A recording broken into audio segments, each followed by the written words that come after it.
പോവാം. ആ ഓ എന്താ പറ്റി? ഏയ് ഒന്നുമില്ല. എന്നാ വാ. ആ, ബൈക്കിലാണോ പോകുന്നത്? അത് നമ്മുടെ കാറുകളൊക്കെ ഓട്ടത്തിലാ. ബൈക്ക് വരാൻ ബുദ്ധിമുട്ടാണെങ്കിൽ ഞാൻ ഓൺലൈൻ ടാക്സി ബുക്ക് ചെയ്യാം. സാരമില്ല, പോവാം. ആ. സുഭാഷിതാ, ഉം. അത് ഞാൻ ഇയാൾക്ക് വാങ്ങിയ നൈറ്റിയാ. അത് മനസ്സിലായി, പക്ഷെ ചെയ്തെന്ന് അവൾക്ക്. ഓ സുഭാഷിത, ഓ നൈറ്റ് നന്നായിട്ടുണ്ടോ? എങ്ങനെയുണ്ട് എനിക്ക്? നോക്കി പറ. സുഭാഷേട്ടാ, ഇന്നലെ ഒരു ഗിഫ്റ്റ് കൊടുത്തില്ലേ, ആ നൈറ്റ് ചെയ്ത് സുഭാഷേട്ടൻ കൊടുക്കാൻ കാണിച്ചെന്നപ്പോ സുധീഷ് എടുത്ത് കൊടുത്തില്ലേ, ആ നൈറ്റ്. നിങ്ങൾ പുറത്തു പോകണോ? എനിക്കൊരു ഇന്റർവ്യൂ ഉണ്ട്, പോയിട്ട് വരാം. Okay, all the best. നന്നായി പെർഫോം ചെയ്യണം കേട്ടോ. സുനന്ദ നൈറ്റ് ഇടുന്നുണ്ടല്ലോ, പിന്നെന്താ ഇയാൾക്കിട്ട? അത് ഓരോരുത്തരുടെയും പേഴ്സണൽ ചോയ്സാ. അത് ചോദ്യം ചെയ്യാനുള്ള അധികാരം ആർക്കും ഇല്ല. ഓ. ഈ നൈറ്റ് എങ്ങനെയുണ്ടെന്ന് പറഞ്ഞല്ലോ സുഭാഷേട്ടാ. നന്നായിട്ടുണ്ട്. ആദ്യമായിട്ട് എനിക്ക് സുഭാഷേട്ടനെ എടുത്തുന്ന ഡ്രസ്സല്ലേ, എങ്ങനെ നന്നാവാണ്ടിരിക്കും? അപ്പൊ ശരി, നിങ്ങൾ നൈറ്റിനെ കുറിച്ച് സംസാരിക്കട്ടാ. ഞാനേ പോട്ടെ. എനിക്ക് ഒത്തിരി ഇഷ്ടപ്പെട്ടു സുഭാഷേട്ടാ, നല്ല കളർ, നന്നായിട്ടുണ്ട്.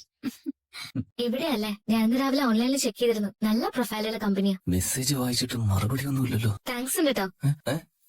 എന്താ പറഞ്ഞേ? ഇത്രയും വലിയ കമ്പനിയിൽ ഇന്റർവ്യൂ ശരിയാക്കിയതിന് സുധീഷിന് സുഭാഷേട്ടനും താങ്ക്സ് ഉണ്ടെന്ന്. സർട്ടിഫിക്കറ്റ്സ് ഒന്നും എന്റെ കയ്യിൽ ഇല്ലാത്തത് പ്രശ്നമാവില്ലല്ലോ അല്ലേ? അതൊന്നും വേണ്ട, അതൊക്കെ സുഭാഷിട്ട് സംസാരിച്ചിട്ടുണ്ട്. ഇയാള് ധൈര്യത്തോടെ പോയിട്ട് അറ്റൻഡ് ചെയ്താൽ മാത്രം മതി. ധൈര്യമൊക്കെ ഉണ്ട്, പക്ഷെ ഇപ്പൊ ഒരു പേടി പോലെയും തോന്നുന്നുണ്ട്. എന്തിന്? ജീവിതത്തിലെ ആദ്യത്തെ ഇന്റർവ്യൂ അല്ലേ, അതാ നെർവസ് ആവുന്ന പോലെ. ഏയ് അതൊന്നും പ്രശ്നമല്ലേ, ഇയാള് സൂപ്പർ അല്ലേ, കിട്ടുന്നേ. എന്നാ പിന്നെ ഞാനേ ബൈക്ക് പാർക്ക് ചെയ്തിട്ട് വരാം, ഇയാൾ അങ്ങോട്ട് നിൽക്ക്. ഒന്ന് വേഗം എടുക്ക്. അനുപേടാ, ഞാനാടാ. പറടാ. എടാ, എത്ര നേരമായിട്ട് നിന്നെ ഞാൻ വിളിച്ചോണ്ടിരിക്കുന്നത്. ഞാനേ നിധിയും കൂട്ടി ഓഫീസിൽ വന്നിട്ടുണ്ട്. അവള് ഓഫീസിന്റെ ഫ്രണ്ടിലുണ്ടാ. ഞാൻ പകുതി കൂടിക്കൊണ്ടുവരാവേ. എടാ മച്ചാ, ഇന്ന് ഇന്റർവ്യൂ സെറ്റ് അല്ലേ? ഇന്നൊന്നും പറ്റില്ല, പ്രതീക്ഷിക്കാതെ അച്ഛൻ ഓഫീസിലേക്ക് വന്നിട്ടുണ്ട്. നീ തിരിച്ചു പോ. എടാ നീ എന്ത് വർത്തമാണേ പറയുന്നത്? എടാ ഞാൻ നിധിയെ കൂട്ടിക്കൊണ്ട് വന്നിട്ടുണ്ട്. ഇവിടെ ഇപ്പൊ ഓഫീസിന്റെ മുന്നിൽ നിന്നാ വിളിക്കുന്നത്. എവിടെ നിന്ന് വിളിച്ചാലും ഞാൻ എന്ത് ചെയ്യാനാ? എടാ അനുപ, നീ നിന്റെ അച്ഛൻ്റെ അടുത്ത് ഒന്നും സംസാരിക്കേ. എടാ അനുപ പ്ലീസ്. ഒരു രക്ഷയില്ല മോനെ, നീ അവളെ കൂടെ പോകാൻ നോക്കും. അച്ഛനോടൊപ്പം ഒരു കാര്യം നടക്കത്തില്ല. പ്ലീസ് എനിക്ക് വേണ്ടി ഒന്ന് അഡ്ജസ്റ്റ് ചെയ്യേ. എടാ ആ പാവൻ രാത്രി മുതൽ ഇന്റർവ്യൂ എന്ന് പറഞ്ഞ് പ്രിപ്പയർ ആയി നിൽക്കായിരുന്നു. എടാ, ഒരു ഫേക്ക് ഇന്റർവ്യൂവിന്റെ പേരില് ആ കുട്ടിയെ കൊണ്ട് ചേച്ചി നീ എത്ര വലിയ ഫ്രോഡാടാ. എടാ അത് സിറ്റുവേഷൻ അതായതുകൊണ്ടല്ലേ, അധികം നേരമൊന്നും എടുക്കണ്ട. അകത്ത് വിളിച്ചു വരുത്തി 2 ചോദ്യം ചോദിച്ച് അറിയിക്കാന്ന് പറഞ്ഞ് വിട്ടാൽ മാത്രം മതി. അളിയാ, ജോലിയൊന്നും കൊടുക്കാൻ ഞാൻ ആവശ്യപ്പെടുന്നില്ലല്ലോ. കളിക്കാൻ നിൽക്കില്ല സുധീഷേ. ഓഫീസിൽ ആര് വരുന്നു പോകുന്നു അച്ഛന് ക്യാബിൽ ഇരുന്നാ കാണാം. ഞാൻ അവളെ വിളിച്ച് ഇന്റർവ്യൂ നടത്തിയാലേ പിന്നെ എനിക്ക് ഇങ്ങോട്ട് കയറാൻ പറ്റതാവും. എടാ എന്നാലും എടാ, അച്ഛൻ ചോദിച്ചാൽ ഞാനെന്ത് പറയും? വെറുതെ ആ കുട്ടിയെ പറ്റിക്ക് ഇന്റർവ്യൂ നടത്തിയാണെന്നോ? അതൊന്നും ശരിയാവില്ല. നീ അവളെ കൂടി പോകാൻ നോക്കി. അനുപേ, ഞാൻ പറയാ. ഈശ്വര, അകത്തേക്ക് പോ. സോറി, നമ്മള് ബൈക്കിൽ വരുമ്പോഴേ അവര് വിളിച്ചിരുന്നത്രേ, കിട്ടിയില്ലെന്ന്. ചെയർമാന് എന്തൊരു അത്യാവശ്യ ട്രിപ്പ്, അതുകൊണ്ട് ഇന്നത്തെ ഇന്റർവ്യൂ ക്യാൻസൽ ചെയ്തോന്ന്. നിധി ഇതേ ഇന്നത്തെ നടക്കില്ലെന്നേ ഉള്ളൂ, ഇന്റർവ്യൂ വേറെ ദിവസം ചെയ്യാന്ന് പറഞ്ഞു. താൻ ടെൻഷൻ അടിക്കല്ലേ. എടോ സോറി, ഇത് ഞാൻ പ്രതീക്ഷിച്ചില്ല. സാരില്ല, അല്ലെങ്കിൽ ഇക്കാര്യത്തിൽ സുധീഷ് എന്ത് ചെയ്തു? അവരെ വീണ്ടും വിളിക്കാന്ന് പറഞ്ഞല്ലേ, നമുക്കപ്പോ പോവാം. ഈ ചെയർമാൻ എന്തോ അത്യാവശ്യമായതുകൊണ്ട് നമ്മുടെ ഇൻകൺവീനിയൻസിന് അവര് സോറിയും പറഞ്ഞായിരുന്നു. അതും സാരില്ല, ഇത്രയും വലിയ കമ്പനിയല്ലേ, അത്ര ഈസി ആയിട്ട് ജോലി കിട്ടോ? ഇല്ലല്ലോ. സുധീഷ് വണ്ടി എടുത്തിട്ട് വാ, നമുക്ക് പോവാം. സുബേട്ടാ, പറഞ്ഞ പോലെ അങ്ങ് ചെയ്താൽ മതി. കൂട്ടി വെച്ചോ. എന്താടാ മോഹൻലായിരിക്കുന്നു? എല്ലാം തോന്നി സുബേഷ് ചേട്ടാ. എന്തോലി? ഇന്നത്തെ ഇന്റർവ്യൂ ഇത് നന്നായിട്ട് അറ്റൻഡ് ചെയ്തില്ലേ? അത് നടന്നില്ല സുബേഷ് ചേട്ടാ. നടന്നില്ലേ? സത്യമായിട്ട് എല്ലാം പറഞ്ഞുറപ്പിച്ചിട്ടാ ഞാൻ പോയത്. എന്റെ ഫ്രണ്ട് മാത്രം ഓഫീസിലുണ്ടാവൂ, അച്ഛൻ കാണില്ല. അവൻ ഇന്റർവ്യൂ ചെയ്തോളെന്ന് പറഞ്ഞ ധൈര്യത്തില ഞാൻ നിധിയും കൂട്ടി കൊണ്ടുപോയത്. അവിടെ ചെന്നപ്പോ അവന്റെ അച്ഛൻ ഓഫീസിലിരിക്കുന്നു. അതുകൊണ്ട് അച്ഛനുള്ളപ്പോ എങ്ങനെ നടക്കും ചേട്ടാ? അച്ഛനുള്ളതുകൊണ്ട് പറ്റില്ലെന്നും പറഞ്ഞ് അവൻ മടക്കി വെച്ചു. ഇന്റർവ്യൂ നടന്നില്ല. ഞാൻ നിധിയെ തിരിച്ചുണ്ടാക്കുകയും ചെയ്തു. എടാ, അച്ഛനുള്ള ഇന്റർവ്യൂ എടുത്താലെന്താ? അല്ല, ഈ അച്ഛൻ അറിയാതെയാണ് അവളെ വിളിച്ചതേ. അയാളുടെ അച്ഛനല്ലേ സ്ഥാപനത്തിന്റെ ഉടമ. ഇന്റർവ്യൂ സെലക്ട് ആയി കഴിഞ്ഞാൽ അപ്പൊ അച്ഛൻ അറിയില്ലേ? അത് പക്ഷേ സത്യം പറ, ഇത് ശരിക്കുള്ള ഇന്റർവ്യൂ ആയിരുന്നോ അതോ നീ എന്തെങ്കിലും ഫ്രോഡ് കാണിച്ചോ? ഫ്രോഡോ? ഞാനോ? അതങ്ങനെയല്ല സുഭാഷേട്ടാ. ശരിക്കും ഇന്റർവ്യൂ ചെയ്യാൻ നമ്മൾ സമ്മതിച്ചതാണ്.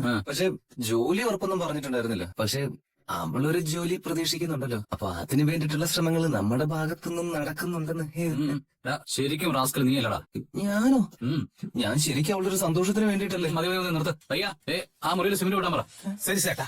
സുഭാഷേട്ടാ, നിക്ക്. എന്റെ മനസ്സിന് ഒരു സമാധാനമില്ലാതെ ഞാൻ ഇങ്ങോട്ട് വന്നത്. അപ്പൊ ചേട്ടൻ എന്നെ വിട്ടിട്ട് അങ്ങോട്ട് പോവാ? എടാ, ഞാൻ ഓർക്കുന്നതേ ആ പെൺകുട്ടിയുടെ ഗതികേടാ. അവൾ എന്ത് തെറ്റാണോ നിന്നോട് ചെയ്തത്? നീ എന്തിനാ അവളെ ഇങ്ങനെ ചതിക്കാൻ നോക്കുന്നേ? ഇങ്ങനെ ചതിയൊന്നും പറയല്ലേ സുഭാഷേട്ടാ. ഇതല്ലാതെ ഞാൻ പിന്നെ വേറെ എന്ത് ചെയ്യണമായിരുന്നു? ഇനി എത്ര കാലം നീ നുണ പറഞ്ഞ് ജീവിക്കും? അത് ചേട്ടാ, എങ്ങനെയെങ്കിലും ഞാൻ അവളൊന്നും ഇംപ്രസ് ചെയ്യണ്ടേ? അതിനെല്ലാം ഞാൻ ഇങ്ങനെ ഓരോന്ന് കാണിക്കുന്നേ. ഒരു പെണ്ണ് ഇംപ്രസ്ഡ് ആവണമെങ്കിൽ ആണിന് സത്യം ഉണ്ടാവണം. വേറെ എന്തൊക്കെ ഉണ്ടെങ്കിലും സത്യമില്ലാത്ത ഒരു പുരുഷനെ ഒരു പെണ്ണും വിശ്വസിക്കില്ല. അവള് മരിക്കേണ്ടി വന്നാലും ഒരു പെണ്ണിനെ കൊണ്ട് ഇഷ്ടം തോന്നിപ്പിക്കാൻ ഇമാതിരി പ്ലാനുകളൊന്നും ശരിയാവത്തില്ല സുധീഷേ. എടാ, ഒരു പ്ലാൻ വരച്ച് ഇത്ര ഇഷ്ടിക, ഇത്ര ചാക്ക് സിമെന്റ്, ഇത്ര വണ്ടി മണലെന്നൊക്കെ നിശ്ചയിച്ച് ചിലപ്പോൾ കെട്ടിടം പണിത് കയറ്റാം. പക്ഷെ മനസ്സുകൾ തമ്മിലുള്ള വിശ്വാസമേ അങ്ങനെ പറ്റത്തില്ല. എടാ, ആദ്യം നീ എന്താണെന്ന് ആ കുട്ടിയൊന്ന് അറിയിക്കും. കേട്ടുകൊണ്ട് കൊട്ടാരം കെട്ടുന്ന പോലെ നുണ കൊണ്ട് ജീവിതം കെട്ടി ഉണ്ടാക്കാൻ നിൽക്കരുത്. അങ്ങനെയാണെങ്കിലേ നമ്മുടെ വീട്ടിലെ ഏറ്റവും നല്ല പയ്യൻ സുഭാഷാണല്ലേ, എന്നിട്ട് ഒരു പെണ്ണ് സുഭാഷനെ ലവ് ചെയ്യുന്നില്ലല്ലോ. അടിച്ചു നിറ്റ കണ്ണിയാൻ പൊടി. ഞാൻ പറയുന്നത് എന്ത്, നീ കേൾക്കുന്നത്? എടാ എന്നെ ആരും സ്നേഹിക്കുന്നില്ല ഞാൻ എന്നോട് പരാതി പറഞ്ഞു. ഓ ആ സുനന്ദയുടെ കാര്യല്ലേ? എന്റെ സുഭാഷ് ഏട്ടാ അതൊന്നും ശരിയാവുന്ന കേസൊന്നും അല്ല കേട്ടോ. വെറുതെ അതും ഇതും പറഞ്ഞ് രക്ഷപ്പെടാൻ നോക്കല്ലേ സുനീഷ്. എടാ ഞാൻ പറയുന്നത് ഇത്തിരി സീരിയസ് ആയിട്ട് നീ ഒന്ന് കേക്ക്. ഓക്കെ. ഒരു നുണ മറയ്ക്കാൻ വേറൊന്ന്, അതിന് പിന്നാലെ മറ്റൊന്ന്. എടാ ഇങ്ങനെ നീ എവിടേക്കാ പോയിക്കൊണ്ടിരിക്കുന്നത്? നീ തന്നെ ഒരു വലിയ നുണയാണെന്ന് ഒരു ദിവസം ഉറപ്പായിട്ടും ആ കുട്ടിക്ക് മനസ്സിലാവും. അന്ന് അവിടെ ഉള്ളില് നിനക്ക് ഒരു വില ഉണ്ടാവില്ല. ഞാൻ പറയുന്നത് നീ ഒന്ന് കേക്ക്. ചെന്ന് എല്ലാ സത്യങ്ങളും അവളോടൊന്ന് പോയി തുറന്നു പറ. എന്തിന്? അത് ഞാൻ ചെയ്യുന്നില്ല അല്ലേ സുഭാഷ് ഏട്ടാ? നിങ്ങൾ പറയുന്ന ഈ സത്യസന്ധത ഈ സ്കൂളിൽ പഠിച്ച സന്മാർഗ പുസ്തകത്തിലുണ്ടാവും, ജീവിതത്തിലൊന്നും ഉണ്ടാവില്ലെന്നേ. ഇത്രയും കഷ്ടപ്പെട്ട് ഞാൻ അവളെ ഇവിടെ എത്തിച്ചിട്ട് ആ വീട്ടിൽ താമസിപ്പിക്കാൻ തുടങ്ങിയിട്ട് ഞാൻ സത്യം പറയണോ? പിന്നെ അതോടെ നീയും വേണ്ട നിന്റെ വീടും വേണ്ടെന്ന് പറഞ്ഞ് അവള് വലിച്ചെറിഞ്ഞിട്ട് അങ്ങ് പോകും. അത് നടക്കുന്ന കാര്യമൊന്നുമല്ല. പിന്നെ സുധീഷേ, നുണ ഓർമ്മയിൽ വെക്കാൻ പാടാ. അത് എപ്പോഴെങ്കിലും പൊളിഞ്ഞു തന്നെ ആവണം. നോക്ക്, നീ ചെയ്തതെല്ലാം നുണയാണെന്ന് അറിയുമ്പോ പിന്നീട് സത്യം പറഞ്ഞാൽ പോലും അവൾ വിശ്വസിക്കില്ല. ജീവിതകാലം മുഴുവൻ അവള് നിന്നെ സംശയത്തോടെ മാത്രമേ നോക്കുള്ളൂ. അത് നിനക്ക് വേണം. എടാ ഞാൻ പറയുന്നതൊന്ന് കേക്ക്. എന്റെ സുഭാഷ് ചേട്ടൻ പറയുന്നൊന്നും ശരിയാവൂല. അതെ, അവക്കിപ്പോ വേണ്ടത് ഒരു ജോലിയാ. അത് വാങ്ങിക്കൊടുക്കാൻ പറ്റിയ അവക്ക് എന്നെ പറ്റി ഒരു മതിപ്പ് വരും. ആ ഗ്യാപ്പിലൂടെ ഞാൻ പ്രേമം ഉണ്ടാക്കിയെടുത്തോളാം. എങ്ങനും കേടാ എന്റെ സുഭാഷ് ചേട്ടാ. ആദ്യം പെൺകുട്ടികളുടെ ഒരു മതിപ്പ് ഉണ്ടാക്കിയെടുക്കും. അതിന് നമുക്ക് എന്തുവേണേലും പ്രയോഗിക്കാം. സെന്റിമെന്റ്സോ കരച്ചിലോ തള്ളിമറിക്കലോ, അല്ലെങ്കിൽ ഞാനൊരു പാവാണ് എന്നെ ആരും മനസ്സിലാക്കുന്നില്ല എന്നൊരു ആറ്റിറ്റ്യൂഡോ, അങ്ങനെ എന്തും. ഈ പ്രണയം ഉണ്ടാക്കിയെടുക്കുന്നവരെ എന്ത് നുണയും ചിലവാകും സുഭാഷ് ചേട്ടാ. വൺസ് പ്രേമം വന്നു കഴിഞ്ഞാൽ ഈ നുണകളൊക്കെ തന്നെ ആ പ്രേമം നേടിയെടുക്കുന്നതിനുള്ള വലിയ സമരമുറകളായി മാറും. ഇത്രയും കഷ്ടപ്പെട്ടിട്ടാണല്ലോ എന്നെ അയാൾ സ്നേഹിച്ചെന്ന് ഏത് പെണ്ണും വിചാരിക്കുള്ളൂ.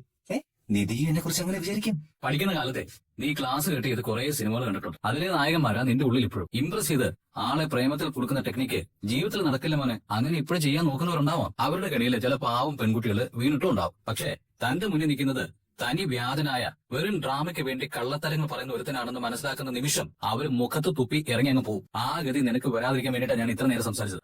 ഇനി നിന്റെ ഇഷ്ടം. ഇയാൾക്ക് വല്ല സുവിശേഷ പ്രസംഗം നമുക്ക് കൂടെ. പ്രേമം എന്താണെന്ന് അറിയാത്ത ജന്തു. ഇതെന്താ ജ്യൂസൊക്കെ? ഇന്റർവ്യൂ ഒക്കെ പോയി വന്നല്ലേ? പോയെന്നേ ഉള്ളൂ, നടന്നില്ല. അതിന് വിഷമിക്കണ്ട, എന്തെങ്കിലും നടക്കൂലോ, അത് മതി. നടക്കുമായിരിക്കും. എടാ നികേഷേ, ഞാൻ നിന്നോടൊരു കാര്യം ചോദിക്കാനിരിക്കായിരുന്നു. എന്താ എടുത്തി? നിങ്ങളുടെ അമ്മയില്ലേ, സുനന്ദയുടെ അമ്മ? അവര് നിങ്ങളുടെ വലിയച്ഛനൊക്കെ എത്ര വഴക്കടിച്ചു നിൽക്കാൻ എന്താ കാരണം? സുനന്ദ നാളെ ദിവസം പറയായിരുന്നു ഈ വീട്ടിലെ പെണ്ണുങ്ങൾ വാഴില്ലാന്ന് അവളുടെ അമ്മ പറയായിരുന്നത്ര. അതെന്താ നികേഷ കാരണം? ഞാൻ ചോദിച്ച തെറ്റായി പോയെങ്കിൽ സോറി. എന്ത് തെറ്റെടുത്തി? ബന്ധുക്കൾ മാത്രമല്ല, നാട്ടുകാർ അങ്ങനെ തന്നെ പറയാറ്. ഒരാളെ പറ്റിയോ ഒരു സ്ഥലത്തെ പറ്റിയോ എന്തെങ്കിലും തെറ്റായിട്ട് ആരെങ്കിലും പറഞ്ഞാൽ അത് പെട്ടെന്ന് പ്രതികരിക്കും. അതുപോലെ ഞങ്ങളുടെ വീടിനെ പറ്റി പറയുന്നത്. കൂട്ടത്തിൽ അച്ഛന്റെ കൂടിയും വഴക്കുണ്ടാക്കുന്നൂടെ ആയപ്പോ ആളുകൾ പറഞ്ഞു കൊഴിപ്പിച്ചു. അമ്മ മരിച്ച പിന്നെയാണോ അച്ഛനിങ്ങനെ ആയത്? അമ്മ പോയതിനു ശേഷം അച്ഛന്മാർ കല്യാണം കഴിച്ചത്രേ. പക്ഷെ അവരും അധികാരോട് നിന്നില്ല. അത് കല്യാണമായിരുന്നു അതോ വെറുതെ കൂട്ടിക്കൊണ്ട് വന്നാണെന്ന് എനിക്കറിയില്ല. അമ്മായും വലിച്ചനും ആ കാലം മുതലേ അച്ഛനോട്ട് വഴക്കാം. പിന്നെ അമ്മ മരിച്ചതിന് ശേഷം അച്ഛൻ കൊന്നാണ് ജയിലിലായിരുന്നു. അമ്മയെ അച്ഛൻ കൊന്നാണെന്നാ പോലീസുകാർ പറഞ്ഞത്. കൊന്നതോ? എന്തൊക്കെയാ നീ പറയുന്നത്? അപ്പൊ സുധീഷേട്ടൻ ഒന്നും പറഞ്ഞിട്ടില്ലേ? സത്യം ഞങ്ങൾക്ക് അറിയില്ല നടത്തി. പോലീസ് അങ്ങനെ പറഞ്ഞത്. അച്ഛൻ അതിനെ പറ്റി ആണെന്നോ അല്ലെന്നോ ഒന്നും പറഞ്ഞിട്ടില്ല. അതിനുശേഷം ഈ വീട് ഇങ്ങനെ ആയിപ്പോയത്. സുധീഷേട്ടൻ ചിലപ്പോ മനഃപൂർവ്വം പറയാവുന്നതായിരിക്കും. ഇങ്ങനെ ഒരു കാര്യം പറഞ്ഞു കൊടുക്കാൻ പറ്റില്ലല്ലോ. അയ്യോ, ഇതൊന്നും കേട്ട് എടുത്തി പഠിക്കണ്ടാട്ടോ. ആളുകൾ പറയുമ്പോൾ ഇവിടെ ഉള്ളത് അത്ര മോശം ആൾക്കാരൊന്നുമല്ല. ഇതെന്താ ഈ സമയത്ത്? എടാ ഒരു സാധനം എടുക്കണം. നീ ആ താഴത്തെ സ്റ്റോറിന്റെ മുകളിൽ ഒരു കവർ ഇരിപ്പുണ്ട്, അതിനെടുത്തുണ്ടോ? സുഭാഷ് ചേട്ടാ, ഇന്റർവ്യൂവിന്റെ കാര്യമൊന്നും ചോദിച്ചില്ലല്ലോ. അത് നടന്നില്ല. അവിടെ ആളില്ലെന്ന്, ഡേറ്റ് മാറ്റി വെച്ചു. ഇനി എന്ന് നടക്കുന്നു അറിയില്ല. ഒന്ന് അന്വേഷിച്ച് പറയാൻ പറ്റുമോ? ഈ കവറല്ലേ? അതെ. സുഭാഷ് ചേട്ടനൊന്നും പറഞ്ഞില്ലല്ലോ. മോളെ മോക്കെ ഇവിടെ ഒന്ന് വരാൻ പറ്റും? എവിടേക്ക്? ഇവിടെ തൊട്ടടുത്ത് തന്നെ. നമുക്ക് ഇപ്പൊ തന്നെ തിരിച്ചു വരാം. രാമേഷേട്ടാ സ്റ്റാൻഡിലാണോ? ഒന്ന് വീട് വരെ വരുമോ? നമുക്ക് സൈറ്റ് വരെ ഒന്ന് പോകണം. ശരി, പെട്ടെന്ന് വരാം. ഇതാണ് സുഭാഷ് ചേട്ടന്റെ സൈറ്റ്. സുധീഷ് പത്നിയല്ലേ ഭയ്യ? നമസ്തേ, സുഖമല്ലേ? അതെ, ഈ നാട്ടുകാരനല്ലേ? Native place Cooch Behar, Bengal. മലയാളം നന്നായിട്ട് പറയുന്നുണ്ടല്ലോ. ചേട്ടന്റെ കൂടെയല്ലേ മലയാളം നന്നായി പറയും, പാട്ടും പാടും.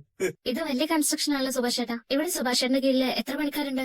ആർക്കിടെക്ട് ഡിസൈൻ തന്നാ പിന്നെ മുഴുവൻ സുഭാഷ് ചേട്ടൻ നോക്കി നടത്താണോ ചെയ്യാ? മോളെ നുണ പറയുന്നത് എനിക്ക് ഇഷ്ടമല്ല. ഒരു നുണയുടെ പേരിൽ ജീവിക്കുന്നത് അത്രയും ഇഷ്ടം. ഞാനൊരു ആർക്കിടെക്ട് ആണെന്നല്ലേ ആദ്യം സുധീഷ് മോളോട് പറഞ്ഞിരുന്നത്. ആ കള്ളം പൊളിയെന്ന് അവന് തോന്നിയപ്പോഴായിരിക്കും അവൻ എന്നെ സൂപ്പർവൈസർ ആക്കിയത്. നേരത്തെ കണ്ടില്ലേ വയ്യ, അവരെ പോലെ ഒരു മേസ്ത്രി, ദിവസക്കൂലിക്ക് ജോലി എടുക്കുന്ന ഒരു തൊഴിലാളി മാത്രമാണ്. ഇന്ന് മോളൊരു ഇന്റർവ്യൂവിന് പോയില്ലേ, അത് ഞാൻ പറഞ്ഞു വിട്ട സ്ഥലമല്ല. അപ്പൊ സുധീഷിനെ കൂട്ടിക്കൊണ്ടുപോയത്?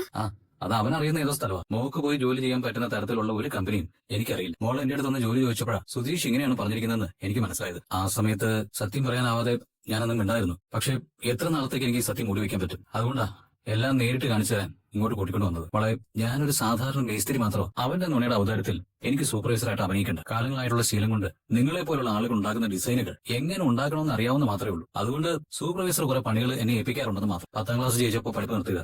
ആഗ്രഹമില്ലാഞ്ഞിട്ടൊന്നുമല്ല, താഴെയുള്ളവർക്ക് വേറെ ആരും ഉണ്ടായിരുന്നില്ല. സുധീഷിനോട് പറഞ്ഞത് അവൻ എന്തുകൊണ്ട് അങ്ങനെ പറഞ്ഞെന്ന് എനിക്കറിയില്ല. ഞാൻ ഈ പണിയാണ് ചെയ്യുന്നതെന്ന് പറയാനുള്ള നാണക്കേട് കൊണ്ടാണോ അതോ വേറെ എന്തെങ്കിലും കാരണം കൊണ്ടാണോ അവനങ്ങനെ പറഞ്ഞെന്ന് അറിയില്ല. ചിലപ്പോ എനിക്കൊരു ഗമ ഉണ്ടാക്കി തരാനായിരിക്കും. പാവം, സത്യം പറയാൻ പറ്റാത്തതിന്റെ വിഷമം ചിലപ്പോ അവനും ഉണ്ടാവും. അവൻ എന്തായാലും സത്യം പറയുമായിരിക്കും. പക്ഷെ അതുവരെ എനിക്ക് നിധിയുടെ മുഖത്ത് നോക്കാൻ പറ്റില്ല. അതാ ഞാൻ ഇപ്പോഴെങ്കിലും ഇതൊക്കെ തുറന്നു പറഞ്ഞത്. മോളെന്നോട് ജോലിയെ പറ്റി പറയുമ്പോഴൊക്കെ എനിക്ക് വലിയ ടെൻഷനായിരുന്നു. എനിക്കിത് വാങ്ങി തരാൻ പറ്റുമെന്നുള്ള വിശ്വാസത്തിലല്ലേ മോളെന്നോട് ചോദിക്കുന്നത്. ആ സത്യം പറയാതിരിക്കുന്നത് ശരിയല്ലാന്ന് തോന്നുന്നു. നോക്ക്, ഇക്കാരണം കൊണ്ട് മോക്ക് സുധീഷിനോട് ദേഷ്യം തോന്നുന്നുണ്ട്. അവനത്ര കുഴപ്പക്കാരനൊന്നുമല്ല. പിന്നെ ചെറുപ്പം മുതൽ ഇങ്ങനെയൊക്കെ തന്നെയല്ലേ വളർന്നത്. അപ്പോ ആദ്യമായിട്ട് കാണുന്നവരോടൊക്കെ അവരിങ്ങനെ വലിയ വലിയ വിടായകളൊക്കെ തട്ടിവിട്ടാൻ ശീലമായിപ്പോയി. സത്യം പറയാതെ മോളെ പറ്റിക്കാൻ എനിക്ക് തോന്നിയില്ല. അതുകൊണ്ട് പറഞ്ഞു പോയത് സോറി. അത് സാരില്ല. പക്ഷെ എനിക്കറിയാവുന്ന എഞ്ചിനീയേഴ്സിനോടൊക്കെ ഞാൻ ചോദിക്കാം. പറ്റുന്ന സഹായം ഞാൻ ചെയ്യുകയും ചെയ്യാം. വെരി സോറി മോളെ. അയ്യോ, എന്തിനാ സുഭാഷേട്ടൻ സോറി ഒക്കെ പറയുന്നത്? സുഭാഷേട്ടൻ തെറ്റൊന്നും ചെയ്തിട്ടില്ലല്ലോ. എല്ലാ ദിവസവും ജോലി ജോലി എന്ന് പറഞ്ഞ് ശല്യപ്പെടുത്തിയത് ഞാനല്ലേ. അതിന് ഞാനാ സോറി പറയേണ്ടത്. ഞാൻ വരട്ടെ. സുഭാഷ് ചേട്ടൻ എന്തിനാ ഏട്ടത്തെ സൈറ്റിൽ കൊണ്ടുപോയത്? എന്റെ ജോലി എന്താണെന്ന് അവളെ നേരിട്ട് കണ്ട് ബോധ്യപ്പെട്ടെന്ന് കരുതിയിട്ടാ. ഞാൻ എന്ത് വേണമെങ്കിലും സഹിക്കും. പക്ഷെ അതെനിക്ക് സഹിക്കാൻ പറ്റില്ല. നിങ്ങളൊരു പേരും കാണണം. നിങ്ങളെ കുറിച്ച് ആലോചിക്കുമ്പോൾ എനിക്ക്